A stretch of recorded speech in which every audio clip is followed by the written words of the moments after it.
Welcome back. സ്വന്തക്കൊള്ളയിൽ super ടിസ്റ്റോ. Welcome to the special editorial show.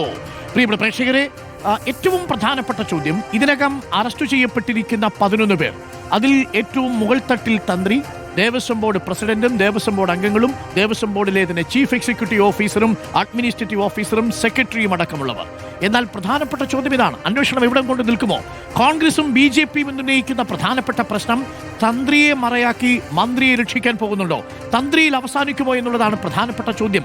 ഇതിൽ ഏറ്റവും നിർണായകമായ ചില ചോദ്യങ്ങളുണ്ട്. ആ ചോദ്യത്തിൽ ഏറ്റവും പ്രധാനപ്പെട്ടത്, നിലവിൽ സ്വർണ്ണക്കൊള്ളയിലെ അറസ്റ്റ് ഈ 11 പേരിൽ ഒതുങ്ങുമോ, അതല്ല ഇനി ചോദ്യം ചെയ്യലിന്റെ പട്ടികയിലേക്ക് മറ്റു നേതാക്കൾ വരുമോ എന്നുള്ളതാണ്. ആർക്കൊക്കെയാണ് സാധ്യതയുള്ളത്? ഇനിയും ഒരുപക്ഷെ ചോദ്യം ചെയ്യൽ വിളിപ്പിച്ചേക്കാൻ സാധ്യതയുള്ളത്. നിലവിൽ കോൺഗ്രസും BJPയും ആവശ്യപ്പെടുന്നത് കടകംപള്ളി സുരേന്ദ്രനെ ചോദ്യം ചെയ്ത് വിട്ടയക്കുക മാത്രമാണ് ചെയ്തത്. വീണ്ടും കടകംപള്ളി സുരേന്ദ്രനെ ചോദ്യം ചെയ്യുമോ എന്നതാണ് ചോദ്യം. പത്മകുമാറിന്റെ മൊഴിയുണ്ട് എന്ന തരത്തിലുള്ള ചില വിവരങ്ങൾ പുറത്തു വന്നിരുന്നു. ഉണ്ണികൃഷ്ണൻ പോറ്റിയുടെ പരാതി ദേവസ്വം ബോർഡിലേക്ക് എത്തുന്നത് ദേവസ്വം വകുപ്പ് ഓഫീസിൽ നിന്നാണ് എന്ന മട്ടിലുള്ള ഒരു വാർത്ത പുറത്തു വന്നിരുന്നു. ഈ സാഹചര്യത്തിൽ കൂടിയായിരുന്നു അന്ന് കടകംപള്ളി സുരേന്ദ്രനെ ചോദ്യം ചെയ്യാൻ വിളിച്ചത്. രണ്ടാമത്തത് PS പ്രശാന്ത് 2025 ഇതേ പാളികൾ കൊണ്ടുപോകുന്നതിനുള്ള അനുമതി കൊടുക്കുമ്പോൾ സ്പെഷ്യൽ കമ്മീഷണറെ അറിയിക്കാതെ പോയി എന്നതായിരുന്നു വീഴ്ച. അന്ന് ഹൈക്കോടതിയോട് PS പ്രശാന്ത് ക്ഷമയും ചോദിച്ചിരുന്നു. എന്നാൽ ഇതിലും അപ്പുറം എന്തെങ്കിലും ബന്ധം ഉണ്ണികൃഷ്ണൻ പോറ്റിയുമായിട്ടുണ്ടോ? ചോദ്യമുനയിലേക്ക് PS പ്രശാന്ത് വരുമോ? മറ്റൊന്ന് അടൂർ പ്രകാശാണ്, UDFന്റെ കൺവീനർ. ജനപഥിൽ സോണിയാഗാന്ധിയെ കാണാൻ ഉണ്ണികൃഷ്ണൻ പോറ്റി പോകുമ്പോൾ ഒപ്പമുണ്ടായിരുന്ന അടൂർ പ്രകാശ് ഉണ്ണികൃഷ്ണൻ പോറ്റിയുമായുള്ള ബന്ധം ഒരു അയ്യപ്പ ഭക്തൻ എന്ന നിലയിൽ മാത്രമാണെന്ന് പറയുമ്പോഴും ഉണ്ണികൃഷ്ണൻ പോറ്റി പങ്കെടുത്ത 2 ചടങ്ങുകളിൽ അടൂർ പ്രകാശിന്റെ സാന്നിധ്യമുണ്ട്. മഹേഷ് ഈ ഉണ്ണികൃഷ്ണൻ പോറ്റിയെ ജനപഥിൽ സോണിയാഗാന്ധിക്കൊപ്പം എത്തിക്കുന്നതിൽ പ്രധാന പങ്ക് വഹിച്ചത് അടൂർ പ്രകാശാണോ ആന്റണിയാണോ? ആ സ്വാധീനമുണ്ടായിരുന്നയാളാരാണ്? അപ്പോൾ അതിൽ അടൂർ പ്രകാശും ചോദ്യമുനയിലേക്ക് വരുമോ? മറ്റൊന്ന്, മഹേഷ് കണ്ഠര് പോറ്റിക്കായിട്ട് പൂജകൾ പലയിടങ്ങളിലും നടത്തി. ഇപ്പോഴത്തെ ശബരിമലയിലെ തന്ത്രിയാണ്, മോഹൻ കണ്ഠരയുടെ മകനാണ്. മഹേഷ് കണ്ഠരയുടെ കാര്യത്തിൽ റോദ്ദം ജുവലറി വളരെ പ്രധാനപ്പെട്ട സ്ഥലമാണ്. ബെല്ലാരിയിലെ റോദ്ദം ജുവലറിയിൽ നിന്നാണ് 400 ഗ്രാമോളം വരുന്ന സ്വർണം SIT കണ്ടെത്തിയിരിക്കുന്നത്. ഗോവർദ്ധന്റെ ജുവലറിയിൽ പോയി, അതായത് സ്വർണം മോഷ്ടിച്ച സ്വർണം വാങ്ങിയ ഗോവർദ്ധന്റെ ജുവലറിയിൽ പൂജ നടത്തിയ മഹേഷ് കണ്ഠര് ഉണ്ണികൃഷ്ണൻ പോറ്റിക്കൊപ്പം പലയിടങ്ങളിലും പോയി പൂജ നടത്തി എന്നുള്ള വിവരം പുറത്തു വരുന്നുണ്ട്. അങ്ങനെയാണെങ്കിൽ മുൻ തന്ത്രി മാത്രമല്ല, ഇപ്പോഴത്തെ തന്ത്രിയായ മഹേഷ് കണ്ഠരും ചോദ്യം ചെയ്യൽ മുനയിലേക്ക് വരുമോ? മറ്റൊരു പേര്, ഈ സ്വർണ്ണക്കൊള്ളയുമായി ബന്ധപ്പെട്ട ആദ്യഘട്ടത്തിൽ നമ്മൾ കേട്ട പേര് CK വാസുദേവന്റെ പേരാണ്.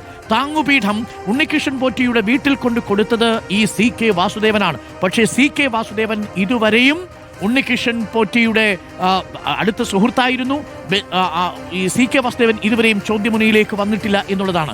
മറ്റൊന്ന്, രമേശ് റാവു ഉണ്ണികൃഷ്ണൻ പോറ്റിയുടെ പേരിൽ സന്നിധാനത്തു നിന്നും ഈ പാളികൾ കൊണ്ടുപോയ സ്പോൺസറുടെ പേരാണ് രമേശ് റാവു. ഈ രമേശ് റാവുവും ഇതുവരെയും ചോദ്യമുനയിലേക്ക് വന്നിട്ടില്ല. മറ്റൊന്ന്, അനന്ത സുബ്രഹ്മണ്യൻ ഉണ്ണികൃഷ്ണൻ പോറ്റിക്ക് വേണ്ടി ഈ പാളികൾ കൊണ്ടുപോയതിലെ മറ്റൊരു പ്രധാനപ്പെട്ടയാൾ അനന്ത സുബ്രഹ്മണ്യനാണ്. ഒരു തവണ മാത്രം വിളിപ്പിച്ചിട്ടുണ്ടെന്നാണ് മനസ്സിലാക്കാൻ സാധിക്കുന്നത്. ഇത്രയും പേരുകളാണ് ഇതുവരെ പുറത്തു വന്നിരിക്കുന്ന പേരുകളിൽ ഇനി ചോദ്യം ചെയ്യാൻ വേണ്ടി ബാക്കി നിൽക്കുന്നത്. ഏറ്റവും പ്രധാനപ്പെട്ട ചോദ്യം ഇതാണ്: ഇവരിലേക്കൊക്കെ അന്വേഷണം എത്തുമോ എന്നുള്ളതാണ്. നമുക്കിപ്പം TV പ്രസാദ് ഉണ്ട്. TV പ്രസാദ്, പ്രധാന ചോദ്യവും അത് തന്നെയാണ്. ഇപ്പോൾ ചോദ്യം ചെയ്യാൻ വേണ്ടി ഇനി ഒരു നിരയുണ്ടെങ്കിൽ നമ്മൾ ഈ പറഞ്ഞ പേരുകൾ, അതിനും അപ്പുറമുള്ള പേരുകളിലേക്ക് SIT എത്താനുള്ള സാധ്യതയുണ്ടോ? കോൺഗ്രസിന്റെയും BJPയുടെയും ആരോപണം എന്ന് പറയുന്നത് തന്ത്രിയിലേക്ക് എത്തി കേസ് ഒതുക്കാനാണെങ്കിൽ അത് അനുവദിക്കില്ല എന്നുള്ളതാണ്. മന്ത്രിയിലേക്ക് എത്തുമോ? മറ്റ് നമ്മൾ പറഞ്ഞ പേരുകളിലേക്ക് SIT വീണ്ടും എത്താനുള്ള സാധ്യതയുണ്ടോ? ഒരു 2ാം റൗണ്ട്? Good evening Arun. ഉറപ്പായും എത്താനുള്ള സാധ്യത തന്നെയാണ് കാണുന്നത്. കാരണം ഈ കേസിൽ ഏറ്റവും പ്രധാനം അവിടുത്തെ തൊണ്ടി മുതലാണ്. ആ തൊണ്ടി മുതലിലേക്ക് ഇതുവരെയും അന്വേഷണം എത്തിയില്ല. തൊണ്ടി മുതൽ കൊണ്ടുപോയ 2 പേർ, അതിലൊരാൾ രമേശ് റാവു, മറ്റൊരാൾ സുബ്രഹ്മണ്യൻ, ഈ 2 അനന്ത സുബ്രഹ്മണ്യൻ, ഇവർ 2 പേരും ഇതുവരെ പ്രധാനമായും SITയുടെ മുന്നിലേക്ക് വന്നതേയില്ല എന്നുള്ളതാണ്. മറ്റൊരു ദുരൂഹമായ ഒരു പേരുള്ളത് CK വാസുദേവൻ്റെതാണ്. അരുണോ, നമുക്കെല്ലാവർക്കും അറിയാം CK വാസുദേവന്റെ പേര് പറഞ്ഞു കേൾക്കുന്നത് പോറ്റിയുമായി ചേർന്ന് താങ്ങുപീഠവുമായി ബന്ധപ്പെട്ട പേരാണ്. ആ താങ്ങുപീഠം 5 വർഷത്തോളം തൻ്റെ വീട്ടിൽ സൂക്ഷിച്ച ആളാണ്. മാത്രവുമല്ല ശബരിമലയിലെ ഓരോ പാളികൾ ഇളക്കുമ്പോഴും അത് ഫിറ്റ് ചെയ്യുമ്പോഴും വാതിലിളക്കുമ്പോഴും അത് ഫിറ്റ് ചെയ്യുമ്പോഴും വാതിൽ നിർമ്മിക്കുമ്പോഴും കൊടിമരത്തിന്റെ പറ മാറ്റുമ്പോഴും എല്ലാ സ്ഥലത്തും ഈ CK വാസുദേവൻ എന്ന ഇളമ്പള്ളി ക്ഷേത്രത്തിന്റെ പ്രധാനപ്പെട്ട ആളുടെ സാന്നിധ്യമുണ്ട്. പക്ഷേ CK വാസുദേവനും ഇതുവരെ രംഗത്തേക്ക് വന്നതേയില്ല. ചുരുക്കത്തിൽ അരുൺ, ശബരിമലയിലെ സ്വർണ്ണപ്പാളി എങ്ങോട്ടേക്കാണ് പോയത് എന്ന വഴിയിലൂടെ കൃത്യമായി ഇതുവരെയും പ്രത്യേക അന്വേഷണ സംഘത്തിന് പോകാൻ കഴിഞ്ഞിട്ടില്ല. ഒരുപക്ഷെ സമയപരിമിതിയുടെ ഭാഗമായിട്ടായിരിക്കാം. ദേവസ്വം വിജിലൻസിന്റെ റിപ്പോർട്ടിൽ ഇക്കാര്യം വളരെ വ്യക്തമായി പറയുന്നുണ്ട് എങ്ങനെയാണ് പോയതെന്ന്. ശബരിമലയിൽ നിന്ന് ബംഗളൂരുവിലേക്കും ബംഗളൂരുവിൽ നിന്ന് ഹൈദരാബാദിലേക്കും ഹൈദരാബാദിൽ നിന്ന് പിന്നീട് ചെന്നൈ സ്മാർട്ട് ക്രിയേഷൻസിലേക്കും ഇത് വന്നു എന്നതാണ് ആ 39 ദിവസത്തെ ഗ്യാപ്പിൽ. പക്ഷേ എന്തിനാണ് ബംഗളൂരുവിൽ കൊണ്ടുപോയി അവിടെ നിന്ന് നേരെ ഹൈദരാബാദിലേക്ക് കൊണ്ടുപോയത് എന്നതാണ്. ഹൈദരാബാദിലും ഒരു മന്ത്രയുണ്ട്. ആ മന്ത്രയിൽ നിന്നാണോ ഇത് മറിഞ്ഞു പോയത് എന്നതാണ് അരുണിതൽ പ്രധാനപ്പെട്ടത്. ഇനി VSSCയിൽ നിന്ന് വരാനുള്ള റിസൾട്ടാണ്. VSSCയിൽ വരാനുള്ള റിസൾട്ടിലുള്ളത് അതിന്റെ കാലപ്പഴക്കമാണ്.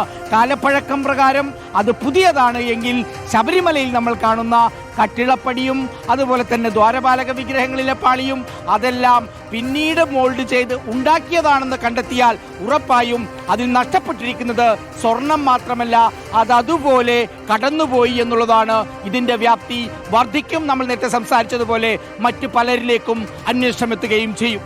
Okay, thank you TV Prasad. ഏറ്റവും പ്രധാനപ്പെട്ട ചോദ്യം ജിമ്മി, ഈ VSCയിൽ നിന്ന് വരുന്ന ഇൻഫർമേഷൻ എന്തായിരിക്കും എന്നുള്ളതാണ്. ഉരുക്കിയ സ്വർണ്ണമായതുകൊണ്ട് തന്നെ ആ സ്വർണം പഴയതാണോ പുതിയതാണോ എന്ന് കണ്ടെത്തുക ബുദ്ധിമുട്ടാവുന്ന ശാസ്ത്രീയമായിട്ടുള്ള ചില നിരീക്ഷണങ്ങൾ വന്നിട്ടുണ്ട്. ഈ അന്വേഷണത്തിന്റെ അവസാനത്തെ കച്ചിത്തുരുമ്പാണ് ഈ സ്വർണം തൊണ്ടി മുതൽ കണ്ടുപിടിക്കാനുള്ളത്. ഒറിജിനൽ ഗോൾഡ് ആണെന്ന് കണ്ടുപിടിക്കുക, അത് ആ ശബരിമലയിൽ നിന്ന് കൊണ്ടുപോയതാണെന്ന് തെളിയിക്കുക. ഈ രണ്ട് കാര്യങ്ങളിൽ വളരെ ക്രൂഷ്യലാണ് ഈ റിപ്പോർട്ട്. മാത്രമല്ല ജിമ്മി, ഇപ്പോൾ വരുന്ന വിവരം അനുസരിച്ച് റോന്തം ജുവറിയിൽ നിന്ന് കണ്ടെത്തിയിരിക്കുന്ന 400 ഗ്രാം സ്വർണ്ണക്കട്ടികളാണ്. ആ സ്വർണ്ണക്കട്ടികൾ ഇതല്ല എന്ന് ഇതിനകം തന്നെ സമ്മതിച്ചു കഴിഞ്ഞു. അതെ അതെ. അപ്പൊ അത് ഇതെവിടെ പോയി എന്നുള്ളതാണ്. തൊണ്ടി എവിടെ പോയി? ഒരൊറ്റ ചാൻസേ ഉള്ളൂ. ഈ അവസാനം വരുന്ന റിപ്പോർട്ടിൽ ആ പഴയ ഗോൾഡ് തന്നെ ആയിരുന്നു എന്നുള്ളതിന് ഒരു തെളിവ് കിട്ടണം. എങ്ങനെ വരും?